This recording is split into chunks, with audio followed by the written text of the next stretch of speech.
Hi, everybody. I just wanted to give you a real quick overview of the activity that I want us to tackle. And what I've done is I've assigned you a couple different articles. So one article actually looks like this. It actually, if you wanted to see it in real color, it talks about body worlds, and it is long, but it's actually a pretty good read. I also attached, I'm giving you a copy by hand or a hard copy, and I also attached a copy of it to the Discover magazine that you can look at it. Even though it says 2014, and I know it's 2020, it's 6 years old. This is the Body Worlds exhibit, was the same exhibit that just came to the Grand Rapids Public Museum that I took the physiology kids to. The other article that I have here says the impact of Body Worlds exhibition on mental health indices and death related fears, a before and after study. Now, this is a very short article, but this article is a little more technical. So you have two articles to read, and then you have a video to watch. So some of the things that I want you to be thinking about while you are reading each of these. Number one is, where are these items, including the video, where are these items coming from? Who are the authors and who is the intended audience? Okay, and if you didn't notice, that's kind of an important thing that I want you to be looking at is, where are you getting the information? The second part is, I want you to go over some of these ideas of closed reading strategies. So let me do a share screen and I will show you exactly what I mean by share screen. And by sharing my screen, okay? And one of the ideas is using something called closed reading strategies, okay? And what closed reading strategies are ways to really analyze the text, okay? And I like to use, this is a very simple thing to look at.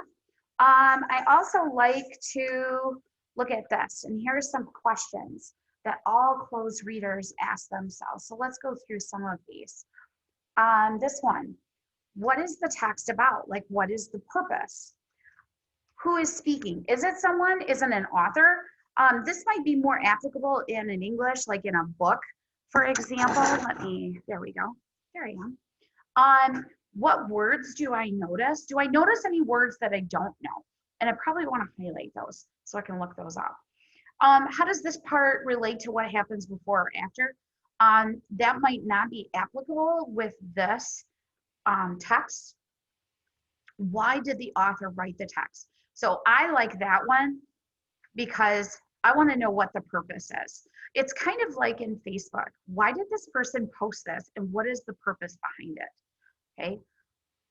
I always ask, if I hear something, I say, where did you get your information? Oh, Facebook. Well, then it must be true, right? I'm making a funny, okay? Who is the audience? Who's supposed to? And what is the mood or feeling of the text? Can you tell? Do they agree? Do they disagree? So all of these ideas are things to be thinking about when you're looking at the text, especially the text that's more complicated, that article. Because in science, friends, we really are looking at scientific studies. So reading journals, reading scientific experiments and summaries of them, or abstracts. So I'm going to include this in your Google document so that you can look about how to chunk text or how to number paragraphs. So for example, numbering the paragraphs or highlighting words that maybe I don't understand.